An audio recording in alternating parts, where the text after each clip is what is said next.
Bright Tuty. Every student matters. The next area they are going to talk about Assam. In Assam, Christian missionaries were pioneer of modern education. They were those who introduced the modern education.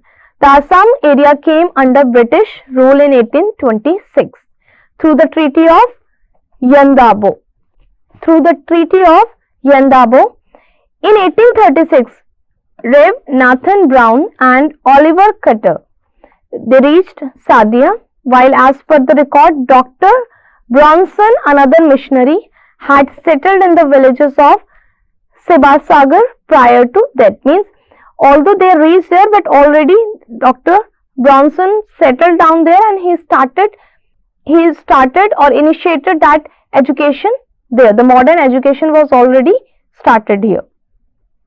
They studied Assamese and translated Bible into Assamese. So here again the regional language they focused on and how they tried to influence the people in their own language.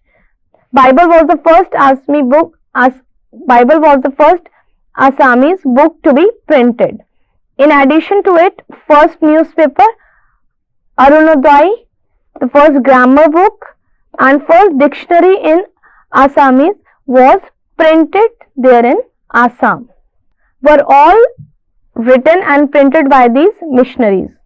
And these missionaries did great work in the history of Assamese language also and education in Assam and surrounding hill states.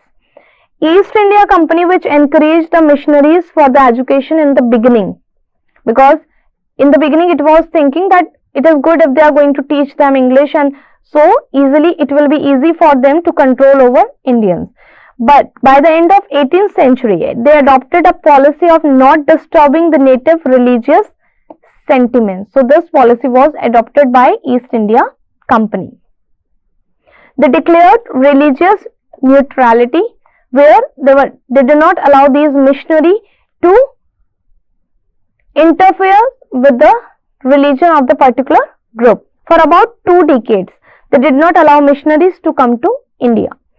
Due to this, religious people in England started agitation. So they started protesting against the decision taken by East India Company. They also raised their voice against the company's indifference and negligence for education in India, which led to the Charter Act of 1813. And these people in England, they started protesting against that and they want that the introduction of the education should take place in India, and because of that the Charter Act of 1813 was adopted. When we talk about the Britishers, when they came to India, at that time the indigenous, the native system of education we were following, the traditional system we can say here. There was a large number of Muslim maktabas and madrasas, Hindu pathshala, gurukuls, the Tolls of Bengals, Agrahas of southern India. These institutions were mostly single teacher schools with multiple class teaching. So this system was prevailing in India before the Britishers came. In some cases, senior students, they acted as the monitors and helped the teachers in teaching their work. The medium of instructions in these institutions was Sanskrit, Bengali, Hindi, Urdu, Persian, Telugu, Tamil and other regional languages. The provision of imparting higher education, which existed in madrasas and other centers of higher learning. So, the different provisions they were following here for higher education in these madrasas, which were the main center for the higher education. The importance of these educations in fulfilling the educational needs of the Indian masses cannot be underestimated. So it was the need of the time that it was required to provide the education to the people during that time. But due to the unsatisfactory financial condition, these institutions were declining gradually. Their condition was becoming more weaker. There is no mention of a single school which was held in house exclusively used for teaching purpose. So the system started changing as the Britishers started ruling over India. Most of them were held in temples, private dwellings, or shed, or the house of the teachers themselves. As earlier they were having the separate areas, the gurukuls, pathshalas, but now all the system was changing. They had hardly any continuity and sprang up or vanished according to local demands or its absence. So the changes were very well visible because there were no such kind of continuity as the primary education. After that they are moving to the higher education. So all this system was not remained same. As a rule, they were not communal in their working and were open to all who could afford to pay for schooling. These schools which were prevailing at that time period were open for all.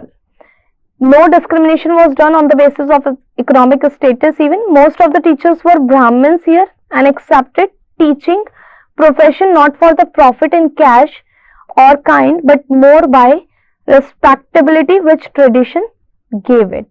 So these teachers, those who were imparting the knowledge, were not taking up this profession for any profit. The total emolument of the teacher was between rupees 3 to 5 per month. The teachers were men of ordinary attainments and very often they knew no more than the little they taught in their school. So somewhere earlier, as we have seen, that vast difference was very well visible between the teacher and the pupils, but no such kind of difference remained in the later time period. Gradually, the network of indigenous schools disappeared and a few new schools cropped up. They started getting space in Indian society. Not realizing the inherent utility of this indigenous system for the expansion of mass education, the Western educator opined the indigenous system in India was of no importance and the British officers were justified in ending the same. So here many of the Western educators were there who gave their opinion that if the British officers they ended up this indigenous or the native system of education, so that was the good steps taken by them, as there was no need for that native education in India.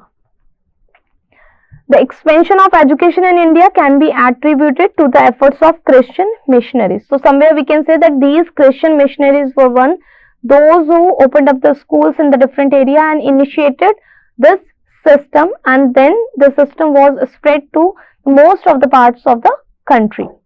Their earliest activities were confined mainly to the elementary education, but later on they proceeded with the higher education also. Means after elementary, the basic education, they proceeded towards the higher education also. In different parts of the country, elementary schools were established by them. Mainly the growing cities, they started establishing their schools there first and later on in the other parts of the country. Whatever might have been the nature and character of the school established by them, there is no denying the fact that they introduced a new phase in education of the country. Although whatever their mission was, whatever the way they would like to proceed with that education system, but we cannot deny their efforts in bringing the change in our Indian education system. It exercised a vital influence on the existing system of education. Somewhere the very necessary or the important impact can be seen on our existing education system.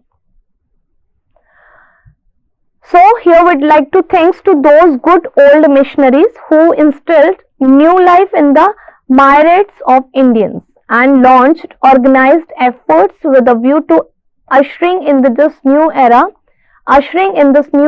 of welcome change.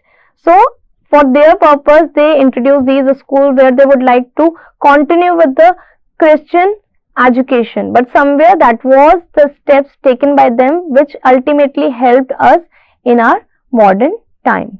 But the fundamental aim of these missionaries, as we know, was to convert people by preaching the doctrine of Christianity. That was their main purpose. They were not opening up the school for our betterment, for our welfare. They were doing it for their own welfare. They were doing it for their own profit.